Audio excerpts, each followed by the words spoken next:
아, 오늘 이 제목을 예수를 떠난 사람들이라고 이렇게 돼 있는데, 66절 오늘 제일 앞부분에 뭐라고 나와 있죠? 이 말씀 때문에 이렇게 돼 있죠. 이 말씀 때문에 예수의 제자 가운데 많은 사람이 떠나갔고 더 이상 그분과 함께 다니지 않았습니다.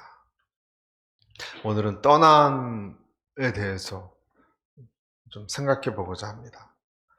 지난주 그렇다면 마지막 절은 뭐였는가? 여러분 기억나십니까? 무엇을 듣고 사람들은 떠나갔는가? 두 가지였어요. 하나는 예수님이 하늘에서 내려왔다는 거. 받아들이기 힘들었어요. 또 내 살과 피를 먹어야 구원을 받을 수 있다라는 말. 이 말도 상당히 좀 거북스럽다 그래야 되나요? 이해가 잘 안 가는 그런 주장이었습니다. 그래서 제자 중에 많이 12제자만이 아니고요. 많이 물러갔다, 떠나갔다. 옛사람으로 돌아갔다 라는 뜻입니다. 주님의 말씀을 이렇게 오래 듣다 보면은 어떤 일이 일어나냐면 사람들이 구분이 돼요. 계속하는 거 아닙니다. 듣는 부류가 있고 이제 더 이상 부담스러워서 떠나는 사람들이 있어요. 듣기가 거북한 것, 내 어떤 것을 찌르는 것, 이해하기 힘든 말씀, 난감한 말씀. 자꾸 듣다 보면 뭔가를 결정을 해야 될 것 같은 말씀. 들킬까봐 염려스러운 말씀. 황당한 말씀. 독선적으로 느껴지는 말씀. 어려운 말씀. 이런 말씀들이 오면 여러분들은 어떻게 하시겠습니까?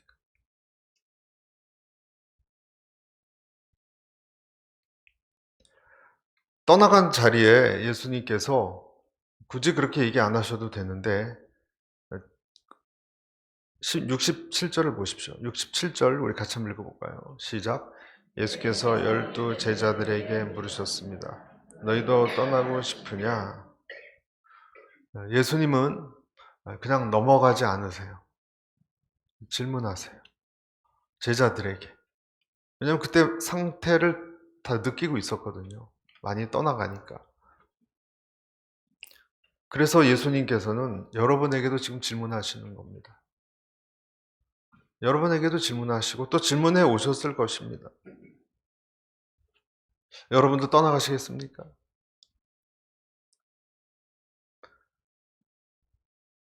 내가 주님을 따르는 것, 예수님을 믿는 것이 재미도 없고 어떨 땐 무슨 말인지도 모르겠고 뭐 요구하는 게 많고 내가 편하게 좀 내가 원하는 대로 살고 싶은데 그렇지 못하게 자꾸 양심을 찌르는 말을 하고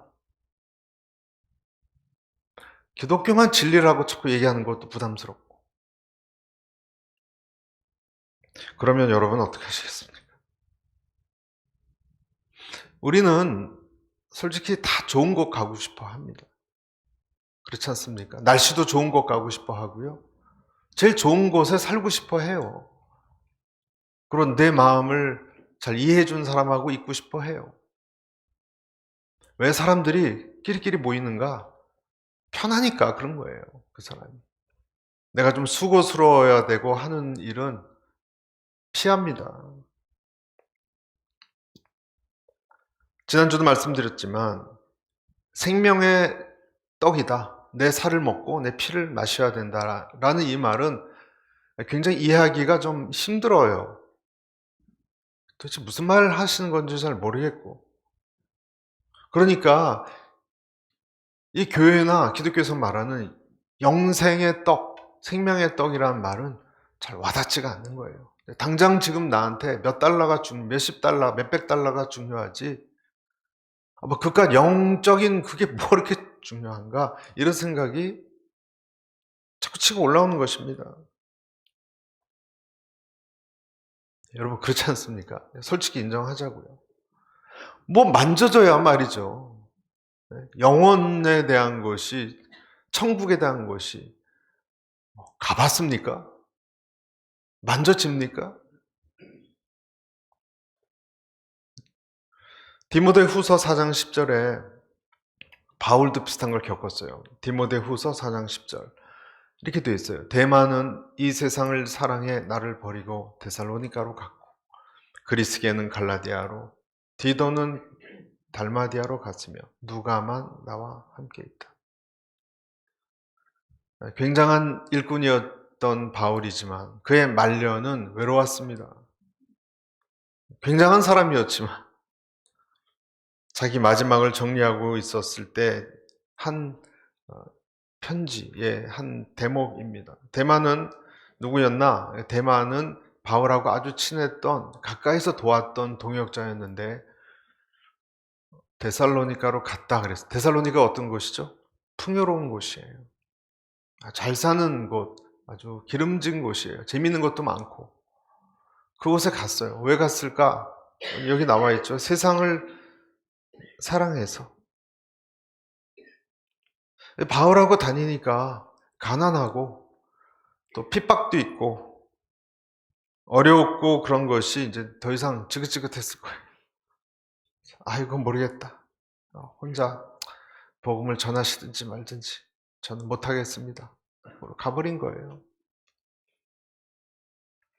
그리스게는 갈라디아로 갔고 디도는 달마디아로, 그 두 사람은 그래도 사역지로 갔어요. 사역지. 그래서 바울이 혼자 남았어요. 누가 옆에 있었습니까? 누가가 옆에 있었어요. 충성스러운 의사, 누가복음을 쓴 기록자. 아마 이 사람은 바울이 계속 고통받고 있었던 그 육체의 가시를 옆에서 돌보고 있지 않았을까 이렇게 추측합니다. 좀 슬픈 얘기긴 하지만 바울이요, 나중에 재판받을 때 바울을 변호해 줄 수 있는 사람이 한 사람도 없었어요. 그 대단한 바울이요, 여러분. 존경받고. 여러분, 존경을 아무리 받으면 뭐합니까? 자기 이익이 딱 걸리면요, 딱 사라집니다. 인간입니다. 왜 또 위험한 시기였기도 했습니다. 네로라고 하는 로마의 미친 황제가 있었는데 그 잘못 걸리면 큰일 납니다. 로마 황제 중에 예측이 안 되는 인물이에요. 네로 황제는. 그런데 그럴수록 바울이 뚜렷하게 의지할 분이 보였나 봐요. 17절에는 이렇게 되어 있어요. 바울이 주께서 내 곁에 서서 나에게 힘을 주심은 나로 말미암아 선포된 말씀이 온전히 전파되어 모든 이방인이 듣게 하려 하심이니 내가 사자의 입에서 건짐을 받았느니라. 아멘. 전 여러분들에게도 이 말씀을 그대로 전하고 싶어요. 저와 여러분도 언젠가 혼자가 될 거예요. 그렇죠? 아무리 친하다, 뭐 옆에 있겠다. 아니, 부부도 먼저 가잖아요. 하늘나라에. 그러나 그때 내게 힘 주시는 분은 따로 있다는 것을 꼭 기억하시길 바랍니다. 사자의 입에서도 건질 수 있는 분이 계세요. 그래서 또렷해지는 거예요. 시간이 가면 진짜 친구도 구분되고 그냥 말만 친구인 사람들 구분되잖아요. 돈 있고 건강하고 권세 있을 때는 다 옆에 와서 전화하고 그랬던 사람이 어려움이 닥치면요 거의 95%는 떠나가는 것 같아요. 그래서 바울은 그래서 누구도 비판하거나 그러지 않았습니다. 사자 입에서 건질 분이 있었기 때문에. 진정한 그리스도인의 길은 무엇인가? 진정한 그리스도인의 길은 모든 사람이 함께 하는 길이 아니라는 것. 여러분, 그것이 우리가 오늘 들어야 될 교훈입니다. 알곡과 가라지가 갈립니다. 그리스도인의 진정한 길은 사실은 좁은 길입니다. 그래서 숫자가 많지 않습니다. 엘리야 시대 때에도, 여러분, 엘리야 시대 때에도 소위 그루터기 같은 사람들이 있었습니다. 남은 사람들이 있었습니다. 숨어 있었습니다. 이 사람들은 걸리면 안 되니까. 아합 왕이라고 있었기 때문에. 하지만 분명히 있었습니다. 이 사람들은 하나님이 남겨준 그런 사람들입니다. 환난을 신앙 포기해버리면 되는데 환난을 포기하려고 하지 않았습니다. 해외 아우리치를 가보면 여러분 생각보다 전 세계에 하나님의 사람들이 이렇게 한 줌씩 꼭 있어요. 우즈베키스탄에 갔더니 그 이슬람권인데 거기서도 아주 박수치며 뜨겁게 예배드리는 사람들이 있어요. 음악은 안 키더라고요. 이 소리가 새어나오면 주민이 신고하면 경찰이 잡아간대요. 이슬람이기 때문에. 그래서 음악 끄고 그냥 박수만 그렇게 예배 드려요. 인도네시아, 베트남.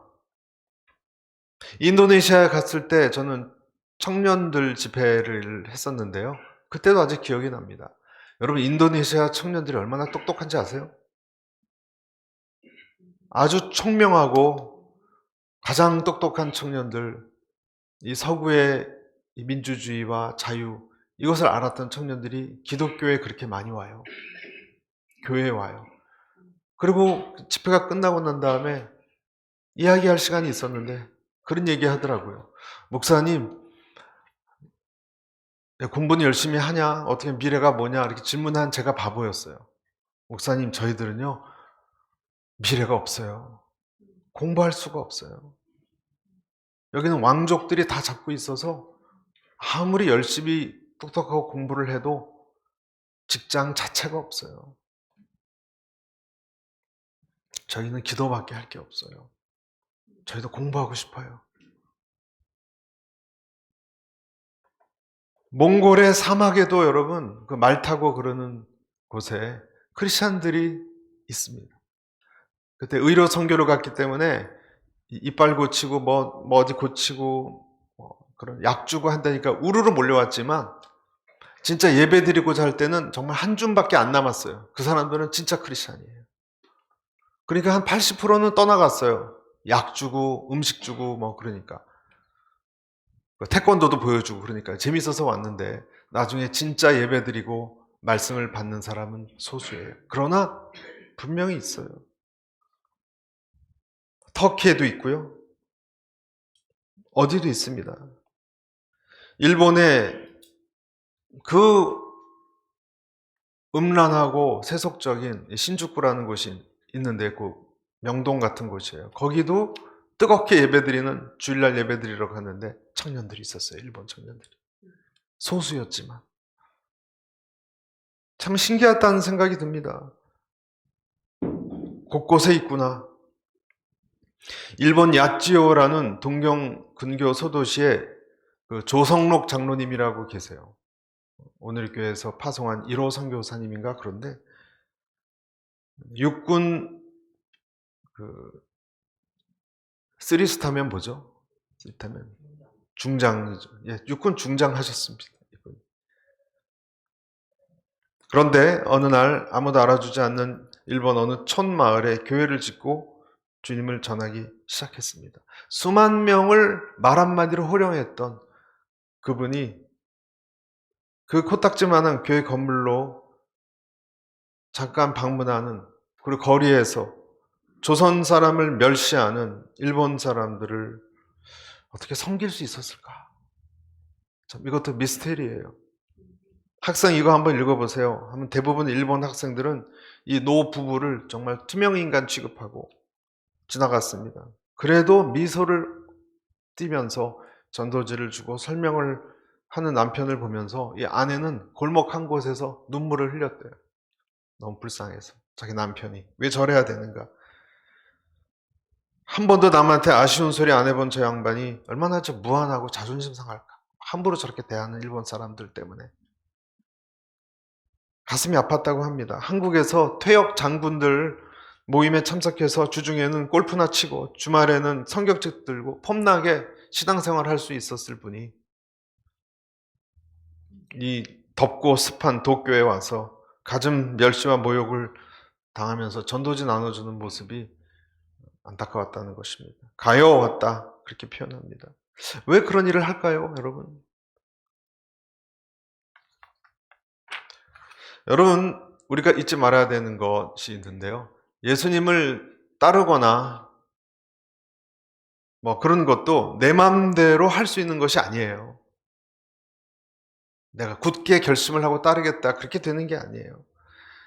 65절에 보면 65절에 이런 말씀이 있습니다. 내 아버지께서 오게 하여 주시지 않으면 누구든지 내게 올 수 없다.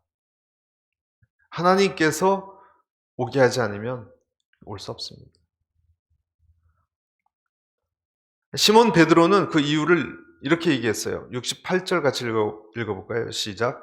시몬 베드로가 예수께 대답했습니다. 주여, 영생의 말씀이 주께 있는데 저희가 어디를 가겠습니까?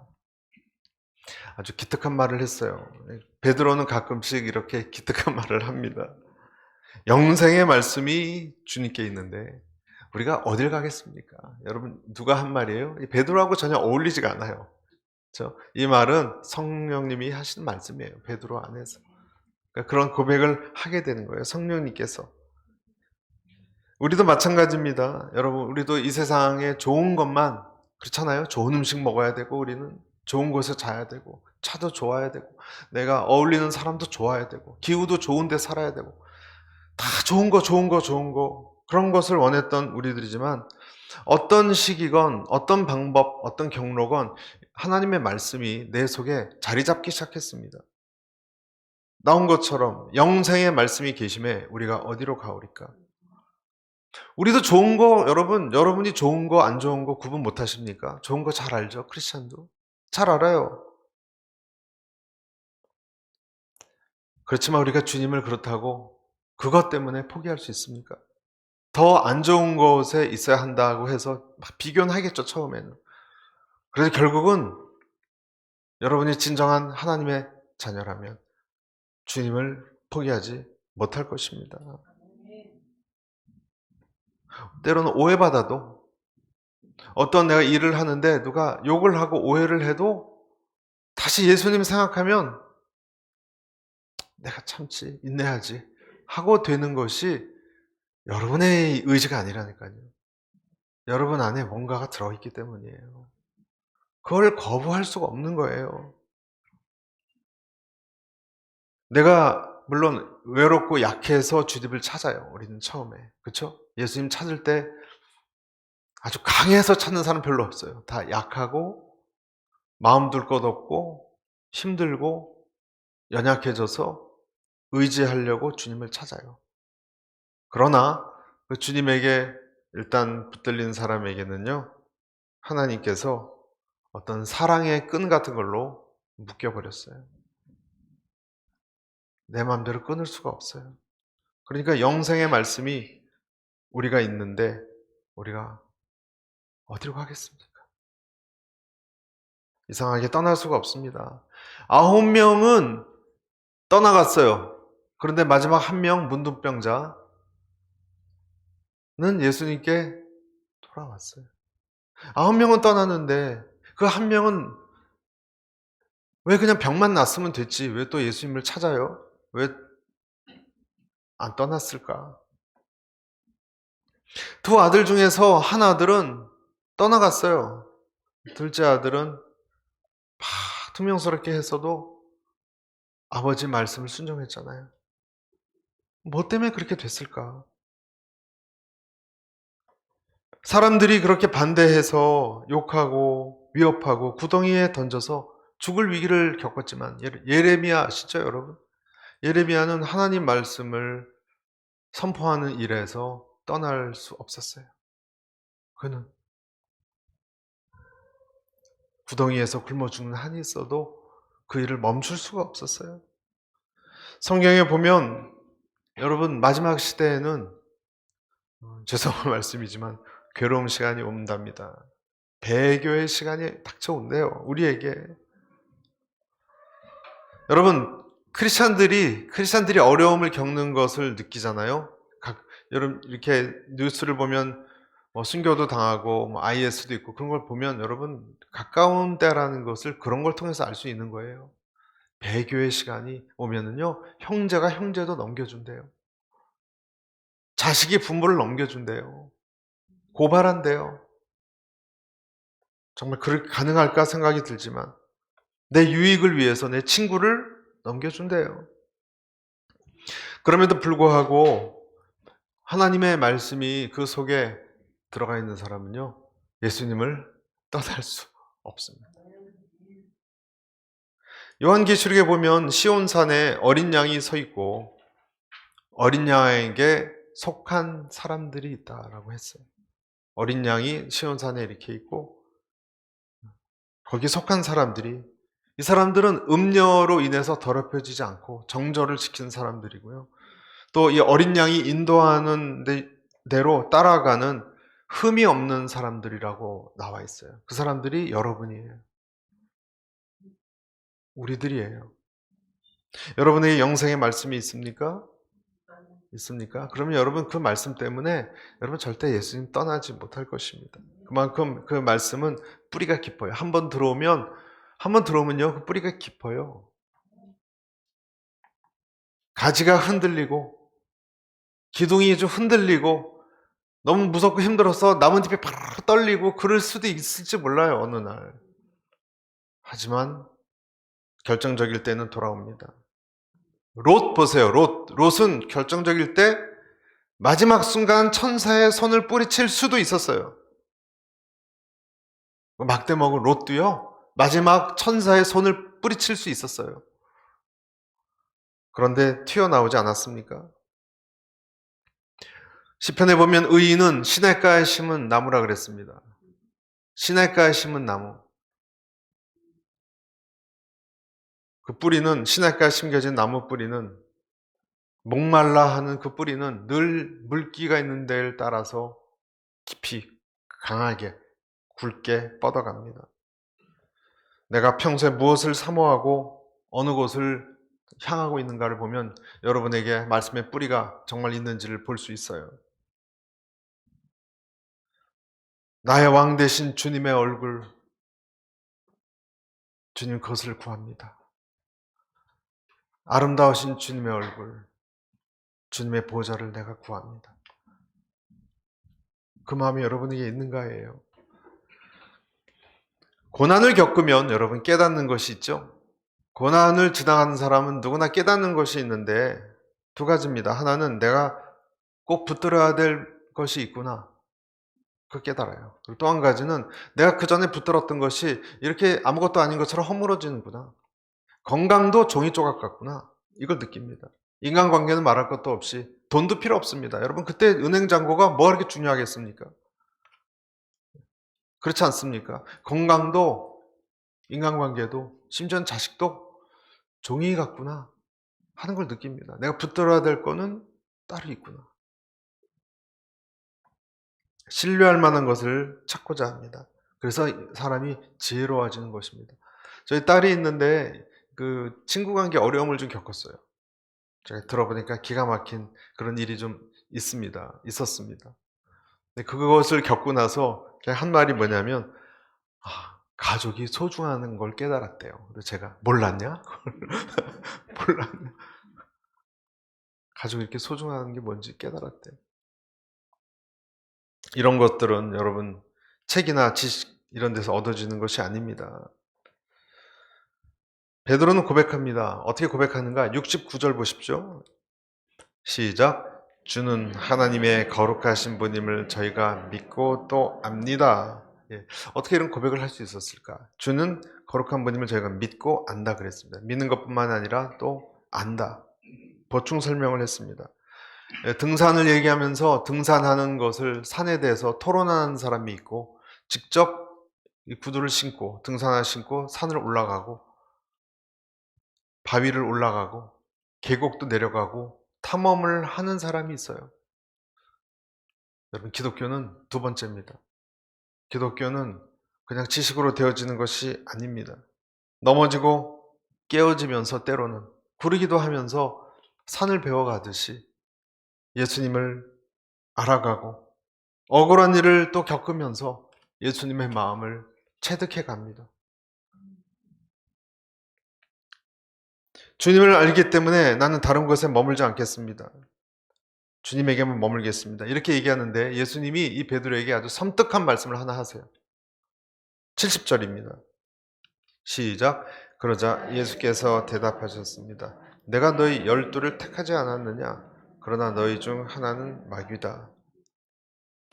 주님이 말씀하셨어요. 내가 12명을 밤새 기도했어요. 예수님 12명 택하려고. 택하지 않았냐? 그런데 너희 중 하나는 마귀의 조정을 받아서 나를 팔아넘길 자다. 여러분, 전 아직도 잘 이해가 안 가는 것이, 왜 이렇게 심사숙고하고 그렇게 밤새 기도하고 택하셨는데, 면접하고 택하셨는데 이렇게 배신할 사람을 포함시켰을까? 이상하지 않습니까, 여러분? 예수님이 밤새 기도하고 제자를 고르셨어요. 가룟 유다라는 사람을 뽑았냐는 거예요, 처음부터.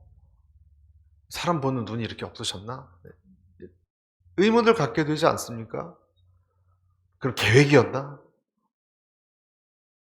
예수님이 그렇게 마지막까지 설득하려고 했고 기회를 줬지만 결국은 끝끝내 돌아서지 않고 예수님에게 치명타를 날렸잖아요. 가룟 유다가. 그렇게 보면 예수님의 이 제자 훈련, 디사이플십, 이 사역은 100% 성공적이었다고 보기 어려운 것 같아요. 그걸 보면.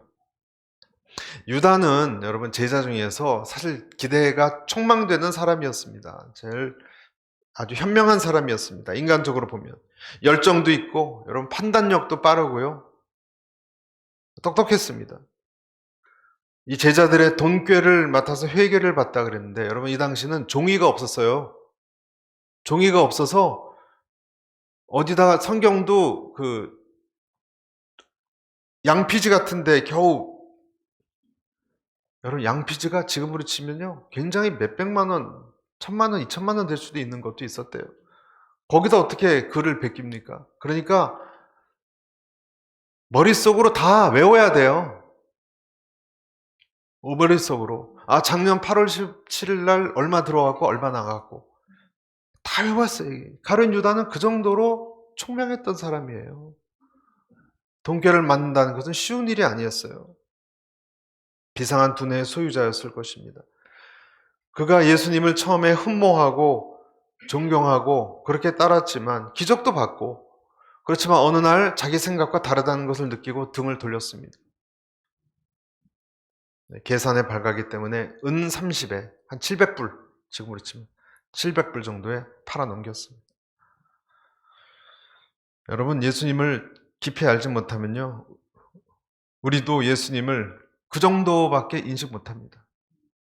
700불 이상 나가는 거 때문에 갈등합니다. 우리도. 여러분 예수님이 그 정도 가벼운 값어치밖에 나가지 않는다면 아마도 분명히 여러분에게는 여러분의 인간관계가 더 중요할 것입니다. 여러분에게 그 사업 계획서가 더 중요할 것입니다. 여러분에게 자식 문제가 훨씬 중요한 무게가 나갈 것입니다.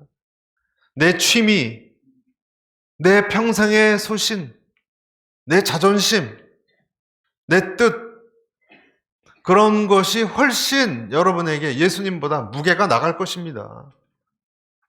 예수님에게 우선순위를 두지 못할 것입니다. 다 내 일정에 맞출 것입니다. 그리고 그렇게 사람을 만나고 내가 원하는 곳에 애정과 시간과 돈을 투자할 것입니다. 주님이 그 정도밖에 안 되면 우리는 내가 가지고 있는 내 인생의 계획표를 보면서 잠깐 예수님을 흘낏 쳐다보고 말 것입니다.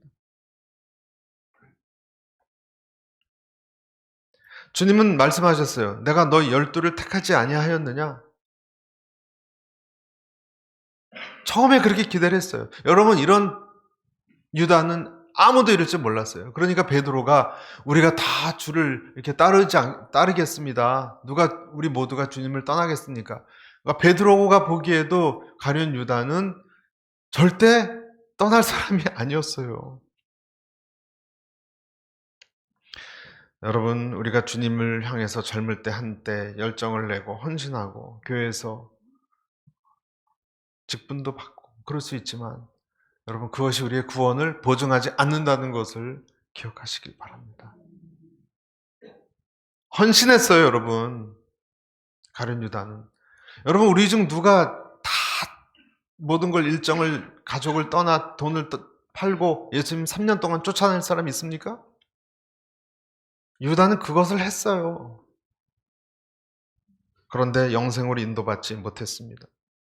고생했지만, 한때 인정받았지만, 기대받았지만 영생으로 가지 못할 수 있습니다. 여러분, 판단의 문제입니다. 판단. 과연 무엇이 가장 내게 유리한가? 그걸 판단해요, 사람은. 그렇죠? 유다는 자신이 제일 유리하다고 생각하는 선택을 한 거예요.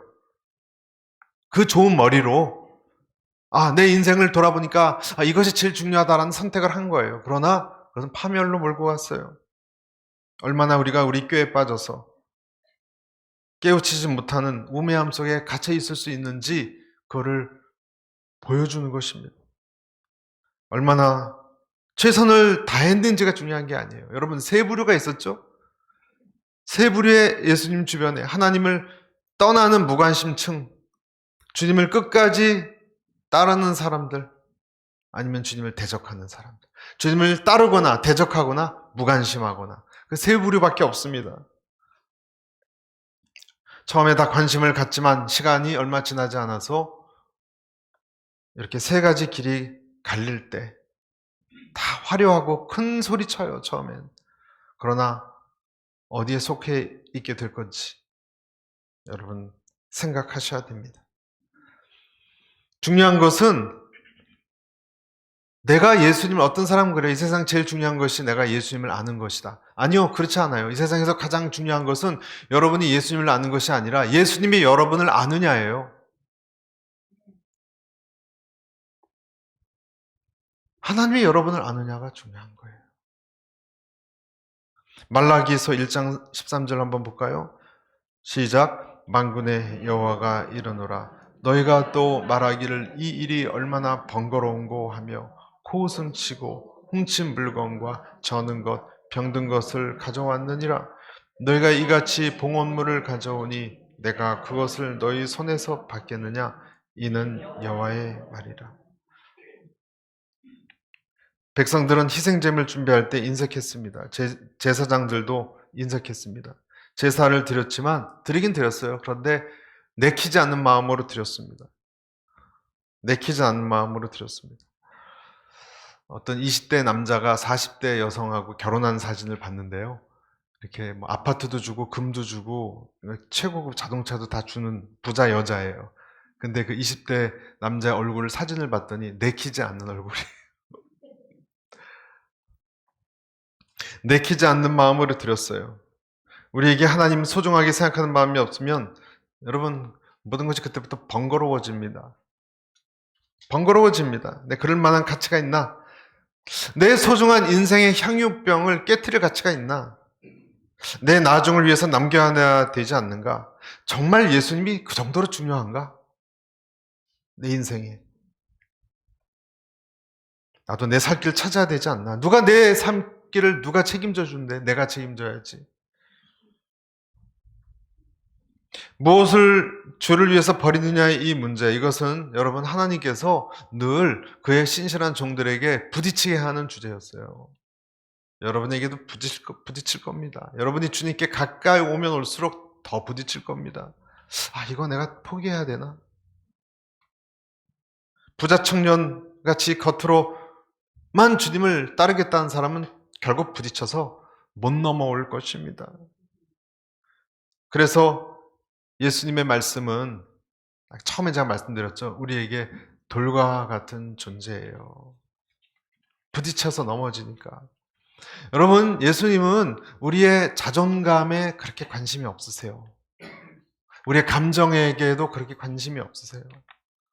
주님은 우리가 어떤 이야기를 할 때 아멘 하고 받아들일 만한 이야기를 하는 것에도 관심이 없으세요. 주님은 꼭 해야 될 진리의 말씀을 던지세요. 그 말씀을 던지세요.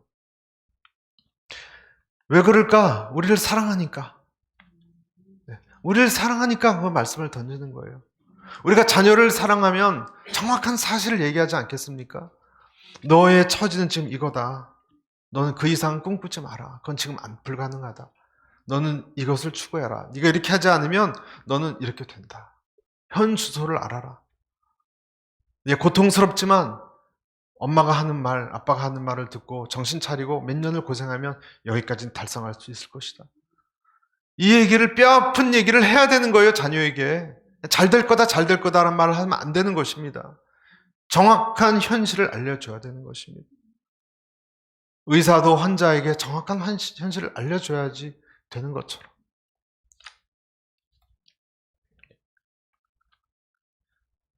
부딪히게 하는 주님,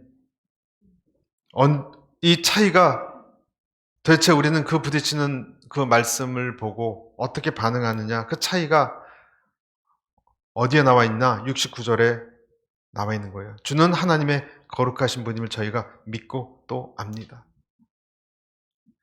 여러분, 정말 그 주님을 만나면요, 달라지게 돼 있어요. 그리고 결국은 그 말씀 때문에 주님을 따르게 돼 있습니다. 어떤 사람을 굉장히 많이 상하게 하고 여러 명의 생명을 가져갔던 그 범죄자가 있었습니다. 사형수가 있었어요. 예수님을 영접하고 나서 달라져서 어느 날 이 교도소 사역하시는 안홍기 목사님이라고 있어요, 여러분. 이분 간증이 너무너무 은혜로워요. 여러분 한번 나중에 유튜브로 보세요. 안홍기 목사님. 목사님에게 그 사람이 이렇게 말했어요. 목사님, 제가 요즘 기도하고 있는데 이렇게 기도해도 됩니까? 아무리 생각해도 제가 죽였던 사람들이 예수님을 다 안 믿고 죽었는데 그러면 그 사람들은 지옥에 가고 저는 이제 예수님 믿어서 천국 가게 되는 거잖아요. 제 마음이 편하겠습니까? 혹시 제가 대신 지옥에 가고 그 사람들 죄 없이 저에게 죽은 이 네 사람 천국 가게 해주시면 안 되나요? 그렇게 기도하면 안 됩니까? 목사님이 이렇게 대답했어요. 내가 알기로 천국, 지옥 그렇게 왔다 갔다 할 수 없는데 그렇게 마음대로 왔다 갔다 못한다. 그럴 바에야 지금 교도소에 있는 사람들 그냥 놔두면 다 지옥 갈 텐데 4명이 아니라 40명, 40명이 아니라 400명, 400명이 아니라 4,000명 전도하라고. 그렇게 인생 후반전을 살라고. 그랬더니 그 사람이 그 말을 알아들었대요. 무슨 말인지. 이 안홍기 목사님은 중국에서 사역하셨어요. 이 안홍기 목사님도 한때 좀 주먹이었어요. 중국에서 사형당하는 장병선 형제라고 있는데요. 그 장병선 형제가 이렇게 말했습니다. 저는 이제 사형당할 텐데 여기서 살아나갈 수 없는데 얼마 후면 내가 모태신앙이었는데 하나님 앞에서 너무 죄송하다. 이렇게 죽는 것이. 제가 이 감옥 안에서 하나님 영광을 위해서 할 수 있는 것이 무엇이 있습니까? 그랬더니 살아있는 동안 교도소에서 전도해라 그랬어요. 중국에서는 원래 그 사형수가 1년을 넘기지 않습니다. 바로 직결 처분합니다. 1년 안에. 그런데 6년을 살았대요. 아주 특이하게. 그래서 그곳에서 31명에게 복음을 전했습니다. 주님이 거룩한 분이고 그리고 내가 그를 압니다 한 것처럼 주님을 알기 때문에 그런 것입니다. 여러분은 주님을 거룩한 분으로 교제하고 있습니까? 말씀을 마무리하겠습니다. 그러면 여러분은 그로부터 뗄 수 없는 끈으로 묶여있게 될 것입니다. 여러분, 우리는 때로는 주님을 떠날 수 있어요. 베드로도 주님 떠났잖아요, 여러분. 3번이나 부정하고. 베드로도 떠났어요, 여러분. 그렇게 죄의 영생의 말씀이 있는데 어디로 가겠습니까? 했지만 떠났어요. 그러나 그 나중에 예수님이 부활해서 찾아왔을 때 제일 먼저 물속에 뛰어들어간 사람이 베드로였어요, 여러분. 왜 그랬을까? 왜 그랬을까? 나중에 여러분 생선 구워 드시는 장면 나오잖아요. 그때 베드로가 앉아 있었잖아요. 아마 숨어서 있었을 거예요. 자기 죄를 아니까. 보통 그렇게 예수님 부정하면 여러분 그 자리에 왜 있습니까? 아예 안 나타나죠. 근데 왜 베드로는 물에 뛰어들었고 예수님이 생선을 구워 주실 때 그것을 그 자리에 이렇게 고개 숙이고 있었을까? 여러분, 그 이유가 뭘까요? 그 이유는 예수님이 3번 질문했던 거에 나와 있어요. 네가 나를 사랑하는. 주님을 사랑하는 줄 주께서 아십니다. 여러분, 끝까지 가는 사람은요, 특징이요, 말씀이 있고 그 말씀 때문에 사랑이 있기 때문이에요. 여러분이 주님을 사랑하십니까? 여러분 끝까지 갈 거예요. 여러분, 선교사들도요, 선교사기 때문에 하는 게 아니에요. 중도 포기자들도 많아요. 끝까지 가는 사람은 물어보면 주님을 너무 사랑한대요. 주님의 사랑이 무엇인지 맛보았기 때문에. 여러분, 오늘부터 주님의 사랑을 다시 묵상하기를 시작하십시오. 그러면 많은 것이 달라질 것입니다. 다른 것 묵상하지 마시고요. 신문 너무 많이 보지 마시고요. 내 자신을 너무 묵상하지 마세요. 내 자신을 묵상하면 묵상할수록 아무것도 나오는 게 없어요. 절망밖에. 내가 나를 흙과 같은 존재 묵상하면 뭐가 나오겠어요? 조금 더 명예를 잡으려고 그러고 조금 더 관심과 존경을 받으려고 안간힘을 쓰고 사랑을 받으려고 하는 게 우리들 아닙니까? 그것을 묵상하지 마시고 아침에 일어나면 주님을 바라보십시오. 주무시기 전에도 주님을 바라보십시오. 햇볕을 쬐면 푸르른 풀이 돋아납니다. 주님을 바라보는 영혼에게 푸르른 것이 돋아납니다. 골로새서 3장 2절 3절 위의 것을 생각하고 땅의 것을 생각하지 말라. 이는 너희가 죽었고 너희 생명이 그리스도와 함께 하나님 안에 감추어졌음이라. 여러분과 주님 사이에 어떤 것을 끼어들지 말게 하십시오. 거짓말, 두려움, 불안감 이런 것 끼어들지 않게 하십시오. 주님을 바라보십시오. 변화가 일어날 것입니다.